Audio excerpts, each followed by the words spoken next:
Hello everyone, welcome to the channel Tamil tech accessibility tutorial. நம்ம சேனலோட நோக்கம் என்ன அப்படின்னு பார்த்தீங்கன்னா, கம்ப்யூட்டரில் வரக்கூடிய அடிப்படையிலிருந்து எல்லா விஷயங்களையும் கற்றுக் கொடுக்கணுன்ற நோக்கத்தோட இந்த சேனல் ஆரம்பிக்கப்பட்டிருக்கு. அந்த அடிப்படையில் நிறைய வீடியோக்கள் நம்ம இது வரைக்கும் பார்த்துக்கிட்டு வந்தோம். இன்றைக்கி ஒரு முக்கியமான விஷயத்தை பற்றி தான் பார்க்க போகிறோம். அதுக்கு முன்னாடி இந்த சேனலை இது வரைக்கும் சப்ஸ்கிரைப் பண்ணாதவங்க பண்ணிக்கோங்க. அப்படியே பக்கத்தில் இருக்க பெல் ஐக்கானையும் கிளிக் பண்ணி வச்சுக்கோங்க. அப்போ தான் இந்த சேனலில் அப்லோட் ஆகிற வீடியோஸோட நோட்டிஃபிகேஷன் உடனே உங்களுக்கு கிடைக்கும். சரி, இன்னைக்கு என்ன விஷயம் பார்க்க போகிறோம் அப்படின்னா, நம்ம சோசியல் மீடியாவில் நிறைய விஷயங்கள் யூஸ் பண்ணியிருப்போம். வாட்ஸ்அப், ஃபேஸ்புக், இது எல்லாமே மொபைல்லையும் யூஸ் பண்ணியிருப்போம், கம்ப்யூட்டர்லையும் யூஸ் பண்ணியிருப்போம். இன்னைக்கு கம்ப்யூட்டரில் யூனிகிராம் அப்படின்ற ஒரு சாஃப்ட்வேர் பயன்படுத்துறத பற்றி பார்க்க போகிறோம்.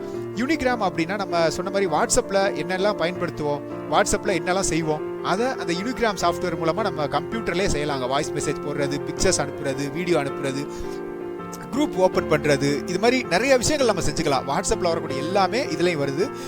இதை பற்றி தான் இன்றைக்கி பார்க்க போகிறோம். ஃபர்ஸ்ட் ஆஃப் ஆல், இதை எப்படி இன்ஸ்டால் பண்ணுறது, எப்படி ஆக்டிவேட் பண்ணுறது அப்படின்றத பற்றி இந்த டுட்டோரியலை பார்க்க போகிறோம். அடுத்தடுத்து வர்ற வீடியோவில் இது சம்மந்தமாக இன்னும் நிறையா தெரிஞ்சுக்கலாம்.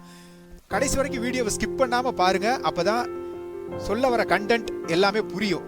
இந்த சேனலை வீடியோ தொகுத்து வழங்குறதுக்காக சூரியராஜன் சேலத்திலிருந்து வந்திருக்காங்க. அவங்கள நம்ம சார்பாக வரவேற்கிறோம். வாங்க சூர்யா, உங்கள் டுட்டோரியலை ஸ்டார்ட் பண்ணுங்கள். எல்லாருக்கும் வணக்கம். இன்றைக்கி நாம் யூனிகிராம் எப்படி பயன்படுத்துறது அப்படின்றத பற்றி பார்க்க போகிறோம். முன்னாடி சம்சுதீன்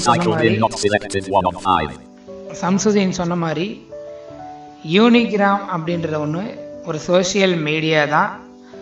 அதை எப்படி பயன்படுத்துறது அப்படின்றத பற்றி பார்க்க போகிறோம். இந்த வீடியோவை ஸ்கிப் பண்ணாமல் ஃபுல்லாக பாருங்கள். ஓகே, உங்கள் கம்ப்யூட்டரில் விண்டோஸ் கீ ப்ரெஸ் பண்ணுங்க. ஓகே, இதில் ஒரு டவுன் ஏரோ கொடுத்துட்டு Start list. User account for Surya-Rajan. Places list. Pictures. Settings 3 of 3. அப்படி வரல அப்படின்னா மறுபடியும் டவுன் ஏரோ ப்ரெஸ் பண்ணிட்டு Start. A power soft screen record. Okay, அதாவது விண்டோஸ் 10 நமக்கு நிறைய பயன்பாடுகளை கொடுத்துட்ருக்குறாங்க. அந்த அடிப்படையில் இப்போ இருக்கிறது தான் இந்த யூனிகிராம். இதுக்கு முன்னாடி ஃபேஸ்புக், அப்புறம் ட்விட்டர், இன்ஸ்டாகிராம் கூட கம்ப்யூட்டரில் ஓரளவுக்கு யூஸ் பண்ண முடியும். ஃபேஸ்புக்கும் ட்விட்டரும் கம்ப்யூட்டரில் நல்லாவே யூஸ் பண்ணலாம். ப்ரௌசரில் போய்ட்டு m.facebook.com அப்படின்னு போட்டு சைன்இன் பட்டனில் என்ட்ரு கொடுத்து நம்ம யூஸ் பண்ணுவோம். இது அப்படி இல்லை, தனியாக ஒரு ஆப் இன்ஸ்டால் பண்ணி நம்ம யூஸ் பண்ண போகிறோம். விண்டோஸ் அப்படின்னு சொல்கிறேன், ஆப்னு சொல்கிறேன், குழப்பிடாதீங்க. விண்டோஸ் 10லையும் இப்போ ஆப்ஸ் கொடுத்துருக்காங்க. அந்த ஆப்ஸில் ஒன்று தான் இந்த யூனிகிராம். நீங்கள் நிறைய சோஷியல் மீடியா ஃபோனில் பயன்படுத்துவீங்க. அதை கம்ப்யூட்டரில் பயன்படுத்தினா எப்படி இருக்கும் அப்படின்றத நம்ம இப்போ பார்க்க போகிறோம்.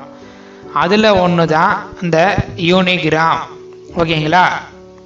இந்த யூனிகிராமை எப்படி கம்ப்யூட்டரில் பயன்படுத்துறது, இந்த வீடியோவோட யூனிகிராம் பார்ட் 1 பார்க்க போகிறோம். ஓகே, வாங்க டுட்டோரியலை ஸ்டார்ட் பண்ணுவோம். மைக்ரோசாஃப்ட் ஸ்டோர், கூகுளுக்கு எப்படி ப்ளே ஸ்டோர் இருக்குதோ அதே மாதிரி மைக்ரோசாஃப்ட்டுக்கும் அந்த ஆப் ஸ்டோர் இருக்குது.